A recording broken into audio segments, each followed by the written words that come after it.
His Highness Sidi Muhammad Ibrahim Khan III decided to build Asra Sultan Summer Palace in Dumas. He was active in the First World War also. We still have these Sidi tribes existing out Yes. here in India in Yes, so many places. yes. The 10th would be the coming generation. Hi guys. So often I get asked about Janjira and the state of Sachin and how the divide actually happened. And there's a lot of confusion around that. So let's just dive right in. So my first question is to you, Baba. How did the Yes. Sachin state get formed and what happened after Janjira?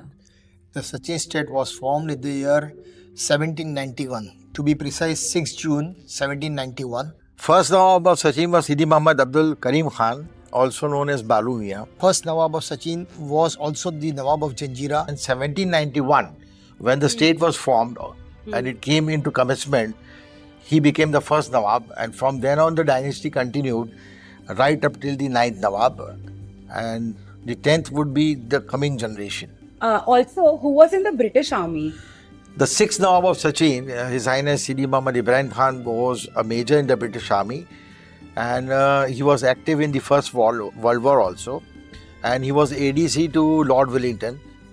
So we come from a long line of kings who have been actively involved in. Yes, but of course, because Sachin state, practically the younger brothers of the Nawab, all of them were actively involved in the armed forces training at Sanders. The younger brother of the last Nawab, recognized Nawab, His Highness Sidi Mahedar Khan, his younger brother Nawabzada Sidi Muhammad Salim Khan, was also trained from Sanders, England. Who was the most influential Nawab in our history? The 6th Nawab of Sachin, Ibrahim Khan III, His Highness Sidi Muhammad Ibrahim Khan III, was the most influential. He was fond of a lot of things, like he built this palace. He was fond of gold coins, stamps. He has collected a lot of crystalware, silverware. And who is the most dynamic of all? Dynamic Nawab concern is the 7th Nawab, that is His Highness Sidi Muhammad Haider Khan. We still have these Sidi tribes existing out Yes. here in India in so many places. Yes, you have in Ratanpur in Gujarat, in Ratanpur, Kutch, Junagadh, Bhavnagar, Ahmedabad, Sidi Said Ki Jali, which is known, was done by them. And the saint who is at Ratanpur was a trader of Akik. And then semi-precious I stone. think they also speak Gujarati. Yes. Like in certain tribes, All the they CDs, tend to all the speak CDs who Gujarati. made this country their native speak Gujarati. You have in Goa, you have in Karnataka, you have down south in Canada, and the best part is that they don't marry outside the clans. So they when you go to their village, you feel in India, you feel that you are landed in Africa. Yes, the series of Janjira have represented India in France in one of the biggest shows in the world as a dance troupe. He's of Ratanpur. Ratanpur, and they perform, if you call them, they perform professionally.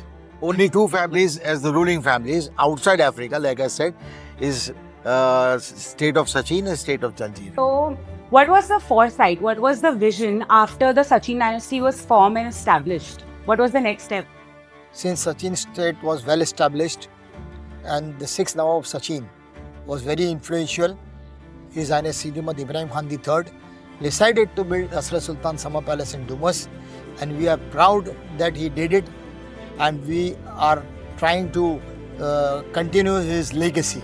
As the palace was developed, the further thought was that as we are on the sea, this village should be developed in a very extensive manner.